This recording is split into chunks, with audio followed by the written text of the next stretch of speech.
ABP live पर आपका बहुत बहुत स्वागत है। मैं हूं संकल्प और इस वक्त हम मौजूद हैं जयपुर लिटरेचर फेस्टिवल में, जहां संगीत पर, सिनेमा पर, साहित्य पर बात हो रही है। जब मैं बतौर दर्शक कोई फिल्म देखता हूं तो मुझे उसमें एक अभिनेता नज़र आते हैं, एक सुपरस्टार नज़र आते हैं। लेकिन जब मैंने 1988 में आई फिल्म सलाम बॉम्बे पहली बार देखी तो मुझे उसमें एक कलाकार नज़र आए। वो कलाकार थे इरफान खान साहब। आज उन्हीं की ज़िंदगी पर बात करेंगे, उनकी पर्सनल लाइफ पर भी, उनकी प्रोफेशनल लाइफ पर भी, और बतौर कलाकार, बतौर एक शख्सियत वो कैसे थे, इस पर हम तमाम पहलुओं पर चर्चा करेंगे। हमारे साथ उनकी पत्नी सुतापा सिकदर जी हैं। आपका बहुत बहुत स्वागत है एबीपी लाइव पर। मैम, इरफान खान साहब जो हैं, वो जब हम उनके बारे में सोचते हैं, मैं बतौर पत्रकार नहीं बतौर दर्शक पूछ रहा हूँ आपसे, तो मैं जब उनकी फिल्में देखता हूँ तो एक ईमानदार कलाकार मुझे नज़र आता है।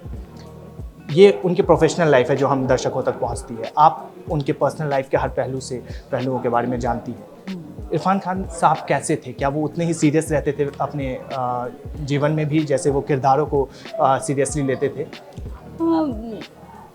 संकल्प, सबसे पहले शुक्रिया आपका कि आपने मुझे यहाँ बुलाया। क्या है ना कि हमें ऐसा लगता है कि ईमानदारी एक बहुत सीरियस चीज़ है और संजीदा ही रहता है इंसान अगर वो कैरेक्टर के साथ ईमानदार होता है। इरफान साहब बहुत कम बोलते थे, हाँ, पर वो बहुत ही सबसे उनसे मिलना जुलना उनका बहुत दिल से था। और वो बहुत उनको मजाक बहुत पसंद था, उनकी सेंस ऑफ ह्यूमर बहुत अच्छी।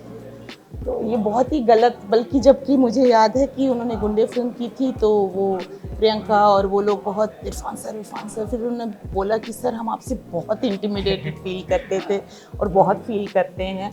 लेकिन आई थिंक वो उनकी शायद रोल्स की वजह से लोगों को लगता था कि बहुत सीरियस एक्टर हैं, इनसे कोई मजाक ना किया जाए और बहुत रेवरेंस और रिस्पेक्ट के साथ ही वो किया जाए। तो वो तो नहीं है, वो तो बहुत ही उनको, और स्पेशली उनको, लेकिन वो बहुत कैसे मतलब सोशल नहीं थे, इतने सामाजिक उस सेंस पे नहीं थे। उनको अकेले रहना ज़्यादा अच्छा लगता था। वो काम करते थे, घर पे आते थे, किताबें पढ़ते थे, डॉक्यूमेंट्री फिल्म्स देखते थे, बच्चों के साथ समय बिताते थे। ये उनकी दिनचर्या रहती थी रोज़। और किस तरह की किताबें वो पढ़ते थे? लिटरेचर ज़्यादा पढ़ते थे या वो शुरू में, अब उसमें भी एक बहुत बड़ा वो आया, मतलब एज इन बोला जाए, हाँ जी। तो शुरू में तो वो लिटरेचर पढ़ते थे, जैसे रशियन लिटरेचर, टॉल्स्टॉय की किताबें बहुत, दोस्तोयेव्स्की की किताबें बहुत पढ़ते थे। लेकिन बाद में धीरे धीरे उनको, फिर हमें मिले उदय प्रकाश, फिर उनको बहुत लगाव हो गया उदय प्रकाश के साहित्य से। वो तिरछ पर फिल्म बनाना चाहते थे। अच्छा। तो वो उन्होंने, उदय जी बहुत ही मतलब एकदम पारिवारिक मित्र की तरह हैं, तो वो घर पे आते थे और बहुत अच्छा लगता था। और फिर धीरे धीरे उनका रुझान जो है वो रियल स्टोरीज पे चली गई, बायोग्राफीज, ऑटोबायोग्राफीज, और हर किस्म के जितने भी तरह के रिलीजन हैं दुनिया में वो बहुत पढ़ते थे। वो रामकृष्ण को पढ़ते थे, वो जैन्स की किताब पढ़ते थे, वो जेडी कृष्णमूर्ति के बहुत बड़े वो थे, फिर ओशो रोज़ सुनते थे। तो उनका बहुत ऐसे था, मतलब धीरे धीरे ना वो थोड़ा नॉन फिक्शन से फिक्शन से नॉन फिक्शन की तरफ गए। जी जी।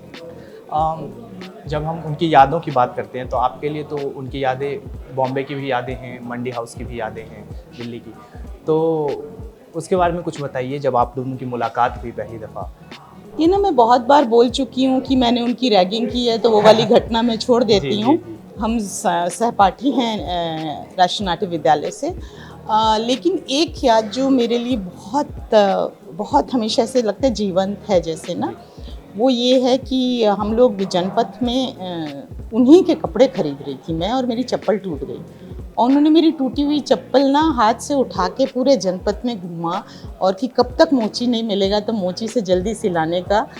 तो वो मेरे लिए बहुत, वो एज अ पार्टनर ना ऐसा नहीं था कि हर वक्त वो बोलते थे कि आई लव यू, मुझे तुमसे प्यार है, कभी नहीं बोला। इनफैक्ट इट्स फनी दैट उन्होंने 30 साल में नहीं बोला। जी। और सिर्फ 2 महीने पहले गुजरने से पहले उन्होंने बोला। आपने कहा भी है कि आप दोनों की जो मुलाकात है वो मीटिंग ऑफ माइंड्स वाली बात है, कि ये कोई ऐसा ट्रेडिशनल शादी नहीं है। जी।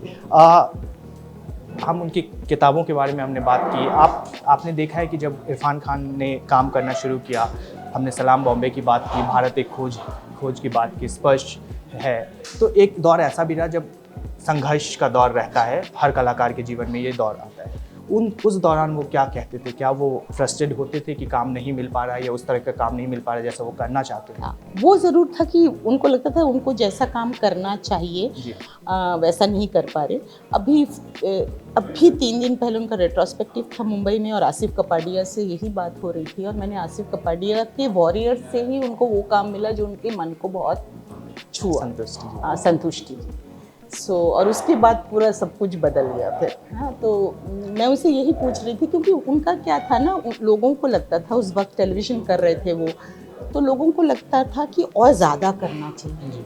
हाँ, तो हमारी इंडस्ट्री ऐसी है कि उसमें ज़्यादा चाहिए सबको। हाँ, गुस्सा है तो दिखना चाहिए वो गुस्सा। हाँ, तो मैंने आसिफ से यही पूछा था वहाँ भी कि एक आदमी जो परेशान हो गया था कि जहाँ मोर इज़ लेस बोला जाता है तो आपके यहाँ तो लेस इज़ मोर है, तो कैसे वो ब्रिज आप लोगों ने वो किया? बोला मुझे कभी महसूस ही नहीं हुआ कि वो दूसरे किसी कल्चर से या दूसरी किसी फिल्म इंडस्ट्री से आ रहा है, उसकी समझ अपने आप में इतनी पुख्ता थी। अब जब आप बाबिल को स्क्रीन पर देखती हैं तो वो एक माँ के लिए वो कैसी फीलिंग होती है? ये मैंने पहली बार महसूस किया क्योंकि ये तो पता नहीं था मुझे ऐसा लगेगा, बट पति के साथ मैं बहुत क्रिटिकल थी, बहुत ज़्यादा। मैं उनकी वर्स्ट क्रिटिक थी इन द वर्ल्ड। मुझे कुछ पसंद ही नहीं आता था। आपने उनको इंग्लिश को लेकर भी कई दफ़ा? हाँ, और मुझे परफॉर्मेंस में भी मैंने कहा नहीं, छोटा सा नुआंस ये होना चाहिए था, ये दिख गया, मुझे तो पता चल गया तुम गुस्सा हो, मुझे नहीं पता चलना चाहिए था। हाँ, तो एनीवेज, पर बेटे को लेकर माँ थोड़ी बायस्ड होती है। लेकिन ऐसे फीडबैक लेते हैं बाबिल आपसे कि? बिल्कुल, वो तो बहुत लेते हैं और वो डरते भी हैं और वो बिल्कुल, और मैं सिर्फ उनकी अपनी मैनेजमेंट टीम है या जो भी है, लेकिन मैं उसमें इस बार बिल्कुल नहीं, क्योंकि मेरे से हो नहीं रहा था, तो मैं इन्वॉल्व वैसे नहीं हूँ, पर मैं वैसे ज़रूर हूँ कि कोई स्क्रिप्ट आगे बढ़ नहीं सकती अगर मुझे पसंद नहीं आए।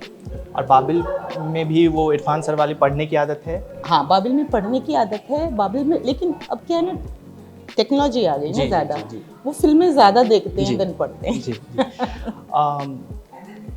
जब हम बात करते हैं आपके बॉम्बे जब आप लोग शिफ्ट हुए थे तो उस दौरान किस तरीके का स्ट्रगल था आप लोगों का? क्योंकि जब काम की तलाश में कोई भी एक्टर एनएसडी करने के बाद भी बॉम्बे जाते हैं तो काफ़ी संघर्ष भरा रहता है। ये इतनी आसानी से नहीं मिलता एनएसडी से पास होने के बाद।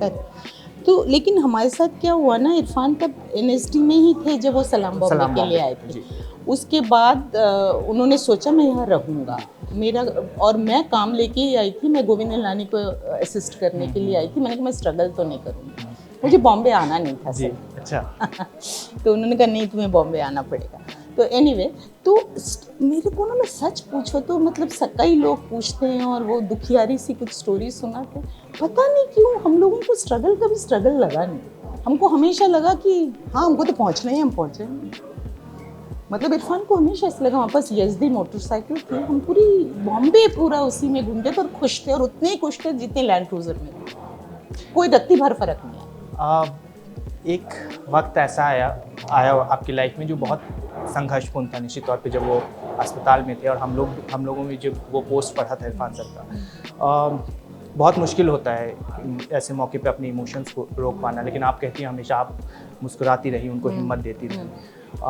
कैसे कंट्रोल किया अपने आप को? क्या खुलकर रोई, अकेले में रोई? संकल्प हिम्मत देती रही ऐसा कुछ नहीं था, बस क्योंकि हमारी न्यूक्लियर फैमिली थी और मुझे किसी पर यकीन नहीं था। मैंने खुद एकदम बागडोर जिसे कहते हैं ना, संभाल लिया। मतलब मैंने लंदन के डॉक्टर्स को कांटेक्ट किया, मैं सीधे लंदन पहुंच गई, स्वीडन पहुंच गई, यूएस पहुंच गई।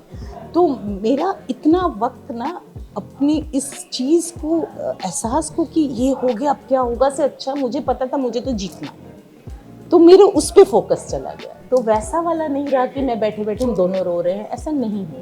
क्योंकि मेरा 24 घंटे, क्योंकि उन्होंने एकदम गिव अप कर दिया। उन्होंने गिव अप एज इन, वो डॉक्टर से वैसे भी वो सब कुछ, वो जैसे डॉक्टर कुछ पूछता था वो मेरी तरफ इशारा करता। तो मेरे को हर ब्लड रिपोर्ट रटी हुई थी, मेरे को हर चीज़ रटी हुई थी। कोई डॉक्टर के असिस्टेंट भी ब्लड रिपोर्ट, और गलती से भी कोई टाइप मिस्टेक हो जाए तो मैं पकड़ लेती। हमको जब इरफान सर की याद आती है तो हम उनकी फिल्में देख लेते हैं। अगर मैं गलत नहीं हूँ तो इसी महीने शायद आप लोगों की मैरिज एनिवर्सरी भी है, तो कैसे आप लोग याद करते हैं? मतलब मैं ये तो नहीं पूछूंगा कि उनकी याद कब आती है, क्योंकि ऑब्वियसली बात है, याद तो हमेशा आती है। कैसे आप इरफान सर को? क्या है ना संकल्प, की मेरे लिए फिल्में देखना ही बहुत मुश्किल है। और सबसे बड़ी मैं वही सोच रही थी कि कल कोई गुजर जाता है जो नॉर्मल होता है, उसको लोग बहुत कोशिश करके याद करते हैं। मैं तो फ़ोन खोलती हूँ तो मतलब हज़ारों रीलें मेरे आंखों के सामने कोई किसी ने भी भेजी होती है और ये सब ना। तो इनफैक्ट एक पब्लिक फिगर को ना वो कि अब मुझे नहीं देखना ही सबसे बड़ा स्ट्रगल है। तो मेरे लिए ये सबसे बड़ा स्ट्रगल है कि मैं क्योंकि बहुत मुश्किल वल्नरेबल मोमेंट होता है, और स्पेशली बड़े स्क्रीन में देखो जाके आप अचानक, तो बहुत, क्योंकि वो इतनी रियलिस्टिक एक्टिंग करते थे कि आपको लगता है बस अभी कूद के आ जाएंगे वापस। जी बिल्कुल। तो वो बहुत प्रॉब्लम है। लेकिन हम वैसे किस्से कहानियाँ बच्चे बहुत सुनते रहते हैं कि मम्मा कभी ये वो, तो ऐसे। पर अलग से तो मैं सच कहूँ तो कोई अलग से याद तो मैं करती नहीं, वो हमेशा साथ होती है। और उनका एक है, जब भी कहीं उनको कुछ सिग्नल या साइन देना होता है ना, वो देते हैं और मुझे पता है। इरफान, आपने कहा कि इरफान सर ने कभी आखिरी मौके तक आपको आई लव यू नहीं कहा था। उन्होंने आखिरी मौके कहा, दो महीने पहले कहा। 2 महीने वही अपने आखिरी वक्त में कहा। हम लोग ऐसा मानते हैं कि जो लोग हमको छोड़कर चले जाते हैं वो कहीं ना कहीं मौजूद रहते हैं किसी न किसी फॉर्म में। तो मैं चाहता हूँ आप इरफान सर से कहिए, आई लव यू आज के कहिए आप। तो मैं तो हमेशा कहती थी। अच्छा, आपकी तरफ से हमेशा मैं तो हमेशा कहती थी इनको, हमेशा वही नहीं कहते थे। मैं आपको बोल सकती हूँ, वो भी उन्होंने मुंह से नहीं बोला। मेरे को बहुत वो होता था, थोड़ा सा जेलस लगता था कि वो बच्चों को बोल देते कि भाभी love you, Ayaan I love you. तो मेरे को कि कब बोलेंगे लगता था। तो मैंने उनको बोला कि इरफान, इस सिर्फ 2 महीने पहले की बात है, मैंने बोला इस पूरी दुनिया में ना तुम किसे सबसे ज़्यादा चाहते हो? तो उनकी वो इतनी खूबसूरत मुस्कुराहट से उन्होंने मुझे बोला, ऐसे बोला। क्या बात। तो तब उन्होंने मुझे बोला कि तुमसे, तो मैं बड़ी खुश हो गई। मैंने बोला अभी देखो, अभी ये वाला कीमो साइकिल ख़त्म हो जाएगा ना, तब जो है ना, अब देखना फिर हम लोग पहाड़ों में चले जाएंगे, इरफान आएंगे नहीं, बॉम्बे इंडस्ट्री छोड़ देंगे, यू नो। अनफॉर्चुनेटली चलिए। लेकिन हम कहते हैं कि इरफान सर जैसे लोग जो हैं वो अपने काम की बदौलत हम सबके बीच हमेशा रहेंगे, और उनकी जो यादें हैं वो उनकी फैमिली आप लोगों के लिए तो है ही, लेकिन दर्शकों के लिए भी है। तो इरफान सर कल भी थे, आज भी हैं और कल भी रहेंगे। बहुत बहुत शुक्रिया हमसे बात करने के लिए। Thank you so much. Thank you.